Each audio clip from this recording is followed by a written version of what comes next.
What's going on, guys? Welcome back to WWE Network and Chill, where every week I, Graham Jason Matthews, break down all the original content I watch on the WWE Network. Today we're talking the latest episode of WWE Where Are They Now, featuring Snitsky and Eva Marie.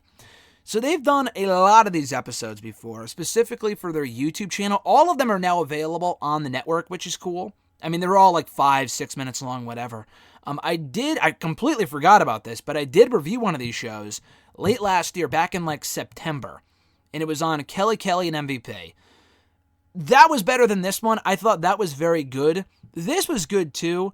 For the 30 minutes that it lasts for, I didn't think it was all that amazing. I mean, Snitsky and Eva Marie talk about two completely random people. I have not heard Snitsky's name in forever, which is probably the point of this episode, because it's like, oh, what is he doing now? Not that I really cared, and not many people care about Eva Marie.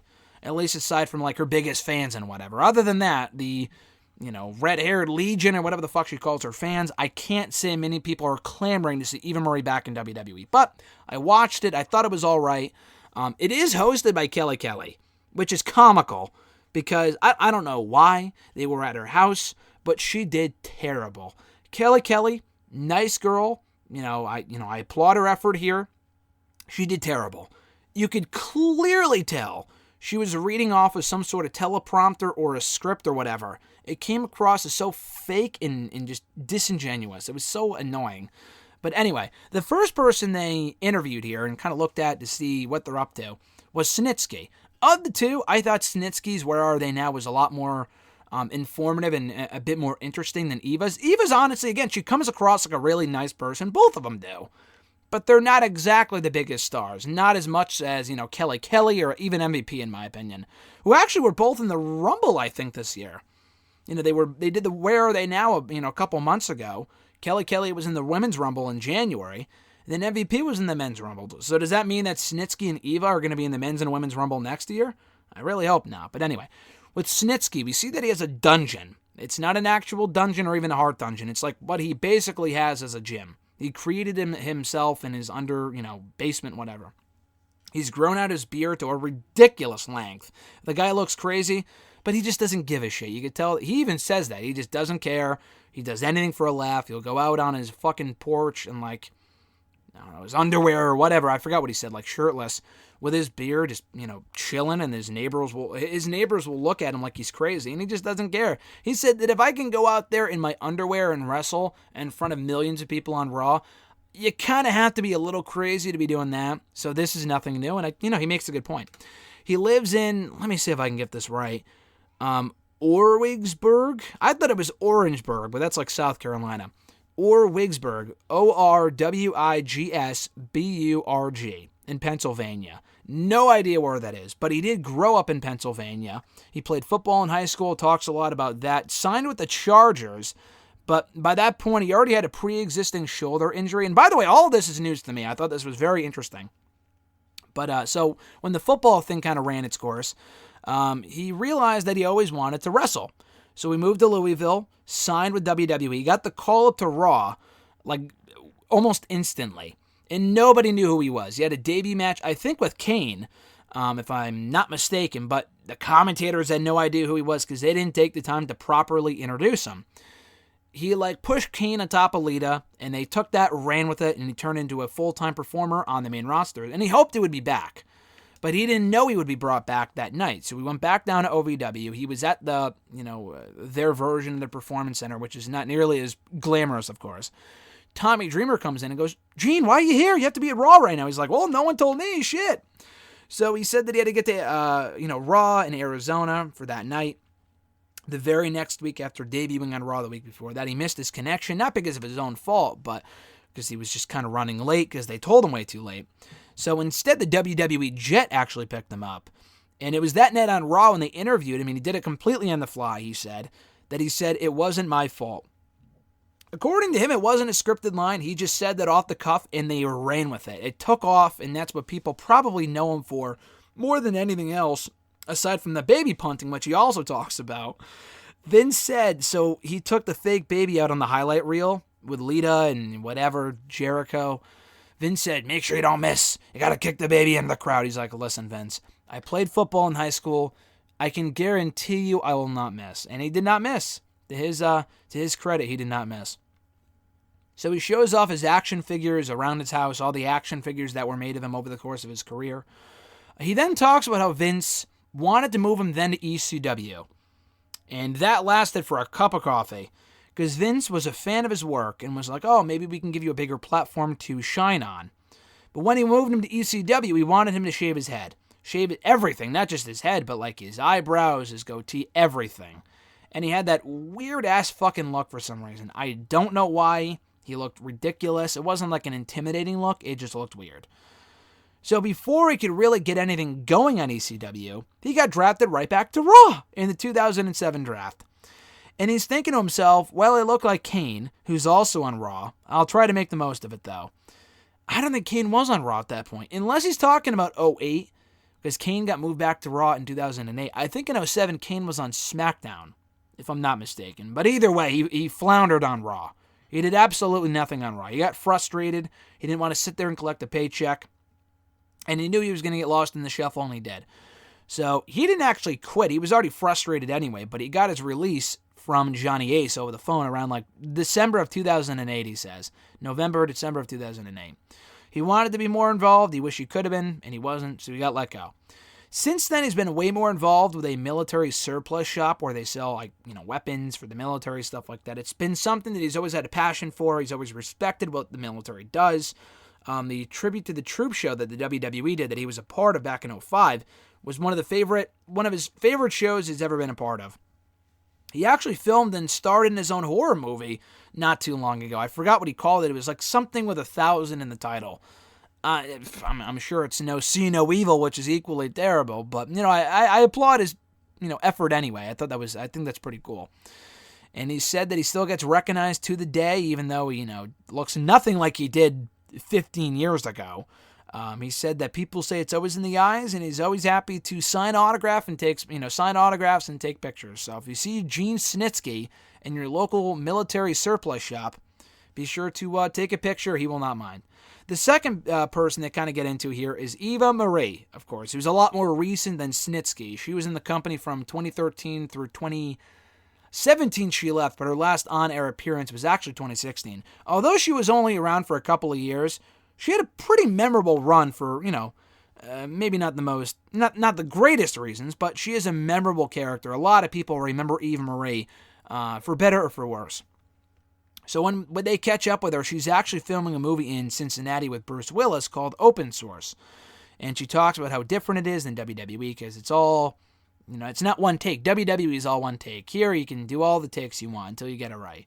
So she said how, to an extent, acting kind of comes natural to a lot of WWE superstars because they already have that built-in experience of working in front of a crowd. And, that's instant gratification because you have a crowd to kind of appreciate your work. On a movie set, you don't have that, but she makes those comparisons, and then she talks about her her upbringing and how she did dancing and ballet growing up, but she wanted to be more like her brothers. She had a lot of older brothers, and as a result, she wanted to play sports. She played soccer, was really, really good at it. She hurt her ankle, so that was over. She got through college. I think she got like a business degree, I want to say, then moved to LA, did modeling. Then WWE, she said, was having a diva search. In February of 2013, I did not even know they were doing a diva search at that point. I remember reading rumors years ago, like in 2010, 2011, that they were bringing it back. Not that they actually did, though, but they did. In February, I saw the fucking logo, so she wasn't lying. They showed, some clips of her audition that she was a part of the diva search. And she was like, wow, this is perfect. It features being in front of the camera. It's athletic. It checks checks off all the boxes of what I want to do, of all my passions. And she got called to do a tryout. She got the call back to do a tryout in March. And again, she said this was everything I ever wanted to do. So as opposed to bringing her into like NXT, they brought her in for like a secret meeting / audition, which ended up being an audition for Total Divas. But she didn't know that at the time. She ended up getting the spot within mere days. Like she said, the very next day, she got flown out on Monday. They had to fly out to WrestleMania. Her and JoJo were a part of the very first season of Total Divas. And she was inspired by Rihanna to dye her hair red, which I'm sure was a part of the show. I absolutely believe that. But that's where she got the inspiration to do it, was from Rihanna, she said. She said that she learned as she went along, and, it worked because she was not good, but it immediately turned her heel. And it took a while to get used to. She said that she wouldn't lie, that it took a while to get used to, and no shit, because she was no good for a while there, and she wasn't any good up until the day that she left, but to her credit, she did improve. She did try to improve, and I applaud her. Again, I said this a lot, but I applaud the effort for that alone. They kind of fast forward from like 2013 up until 2015 when she had the feud with Bayley over the NXT Women's title, and she called it one of her most memorable storylines. I would argue that was her best storyline that she ever had. Not that she had many of them, but I thought that was fucking great. She wasn't a great wrestler even at that point, but NXT was building her up for months and months and months. She got paired off with Nia Jax. She had great heat. The people were buying into her. They actually had a pretty decent match on NXT TV. Not that it was takeover worthy or whatever, but it was half decent.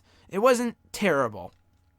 And she talked about how she got great heat when she went back to the main roster. That first night, technically the first night was at like WrestleMania 32. I remember her being a part of that match. I think as a baby face, if I'm not mistaken. But she was drafted to SmackDown later on that year as part of the WWE draft and the brand extension, whatever. And they had to fill out the two rosters, so they brought back Eva Marie to the main roster's women's division. She remembers getting great heat. The whole gimmick was that she avoided having matches. But around this time, other TV and film opportunities were coming up, and she didn't want to deny that transition because it may not be there in a few years from now. And she never really felt like she was truly done. So before I go any further with the rest of the episode, to kind of shine some light on it, what happened was, she is right, she did want to explore other opportunities in film and, fitness and whatever. But in 2016, she was supposed to have her debut match at SummerSlam 2016 in like some sort of it was a multi-woman tag team match, because Nikki Bella, who also returned that night, ended up taking her spot. Eva Marie was actually suspended days before the pay-per-view. Way to go. I don't think it was for anything serious. It might have been like Adderall or whatever, but she never came back from that. Again, that was why she left, but they never explained why she never came back in late 2016. I think it was to film a movie at the end of the year. Maybe that's why. I think that's what it was. But she never explained the suspension or what she got, maybe she did and they cut it out. I don't know. I just thought that was weird that they didn't bring up. I guess it's not all that important, but it is kind of a little bit, because she was supposed to debut and it didn't happen because she got not left, but she got suspended, so that's why.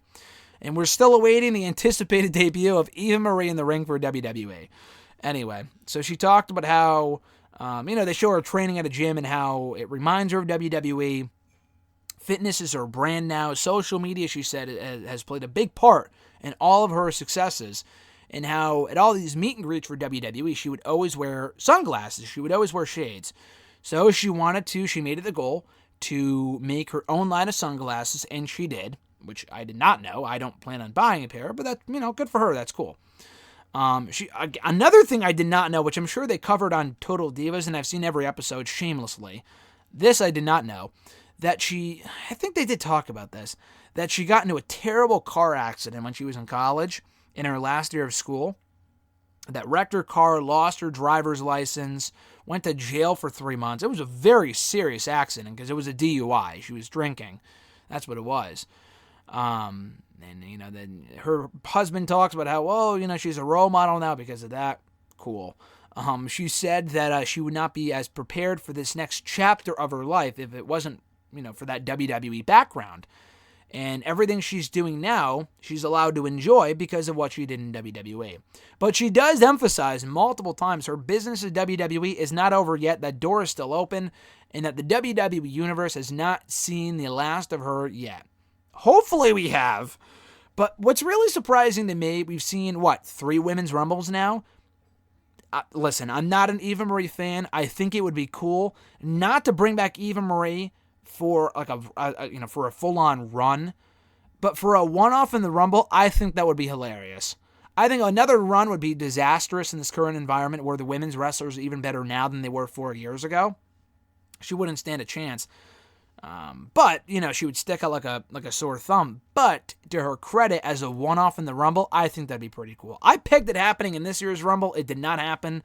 Maybe one of these years it will, like we saw Vicky a couple years ago. Hey, she, again, like I said, she has yet to make her re-debut on the main roster, and that would be it. If she was in the Rumble, she could get immediately tossed for all I care. But having that music hit and the crowd just go nuts and boos 5 years later in 2021, why the hell not, I say. But anyway, guys, that does it for this episode of WWE Where Are They Now? Again, it was good. I thought it was good. It's not must-see. Kind of got buried, underneath all the other content that went up over Mania Week between the Untold, the WrestleMania Dream Matches, all the playlists, the Chronicle, the 24 on Edge, the Chronicle McIntyre, that is, and all this other stuff. So if you have the chance to make time to watch something from Mania Weekend on the network, this would not be it. But if you have a half an hour to kill, you saw all that shit, this is all right, though. So check it out right now on the WWE Network, WWE Where Are They Now, on Eva Marie and Snitsky. And that's going to do it right here, guys, for my review. Be sure to like the video, drop a comment, share the video, and subscribe to the channel for more content. I'm Graham G.S. Matthews, and I'll catch your ass down the road.